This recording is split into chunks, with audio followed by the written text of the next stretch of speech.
Hello everyone, it's me again. I was trying to find a movie to review today.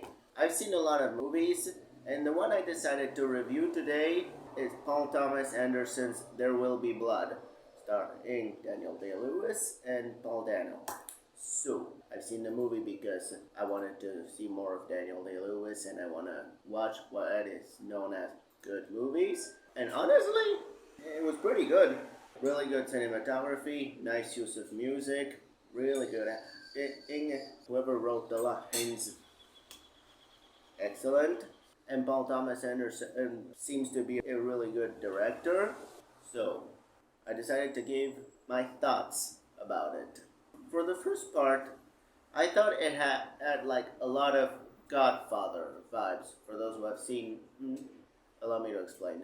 When I say Godfather, it's like talking about the evolution of one character precisely, and in this case, Daniel Plainview. One of the themes that this movie likes to abord is how one will remain unhappy even when he's wealthy. The other themes they can abord is the themes of respect. For example, in the scene where Daniel meets Paul, both show each other more respect than Daniel ever showed to Eli. I found that the movie had an interesting use of relatively slow, quiet pace. But when one thing started to go crazy, for example, in the scene where the well blows up because of a fuel overload, of an oil overload, I can't really tell what it was. I'm not an expert. I thought that scene was very well shot, directed, scored. Personally, I thought the editing in this movie was rather interesting too. Or maybe that's just me. I'm not really that great in editing. But hey, again, Daniel Day-Lewis shows his acting skills. He literally was able to make me dread it, even with every look he gave. Even, for example, when he started his killing personality, he's also able to show complexity. Everyone in this movie, shows their own mannerism and interest in acting. Finally, getting to the party that led to the part I wanted to talk about, the ending of that movie. Now, the first time, maybe that was the point, it left me a bit perplexed. I tried to understand the meaning of it. Don't get me wrong, I didn't hate it, but I still tried to understand it. I always thought the scene was just where he completely lost it and decided to say, hey, F it, I'm gonna stop pretending to be sane in front of everyone.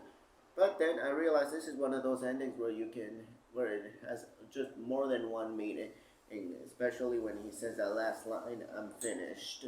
It could be either my life is over because now I committed murder that I can hide, or I'm finished pretending to be sane, or I'm finished because I finally got this off my bucket list. See, this is what I like. A complex ending, an ending that has more than one meaning. One thing I have to say, maybe that's not really important, but I'll just say it anyway. The set design for this movie was top notch.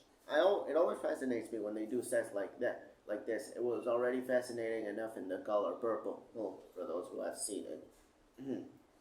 So, yeah, for the most part, I've enjoyed it as a film with my own filmmaking opinions.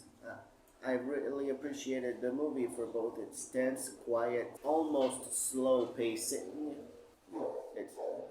its dialogue, acting, use of music, cinematography, and Paul Anderson's direction.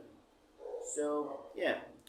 Now, if you people want a movie reaction, I have no problem against that. The thing is, I kind of have already seen tons of movies, but I mean, I'm not against rewatches.